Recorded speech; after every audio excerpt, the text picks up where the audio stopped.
ओ चचा इधर आओ, कहाँ जा रहे? ओ चचा इधर आओ, क्या बोल रहे बे बेटा? इधर आओ। क्या अरे मेहमान आए बेटा, नाश्ता लाने जा रहा। अरे तो नाश्ता लाने जा रहे तो जाओ ना, क्या लोगों को बताते जाओगे? कोई भी रास्ते में पकड़ के पूछेगा कहाँ जा रहे तो क्या सब बता दोगे?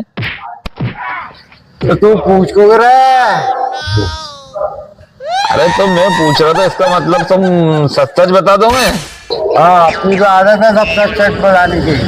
झूठ बोलते हैं अपन। मैं जो भी पूछूंगा तुम सब सच सच बता दोगे? हाँ, सच सच बताता हूँ मैं। तुम्हारे जेब में पैसे कितने फिर? 10,000 रुपए। बताओ। ये देख। हाँ यार, तो ये देख फिर चल ला रहा कि बताओ। कहाँ से बता दिए रे, कहाँ से बता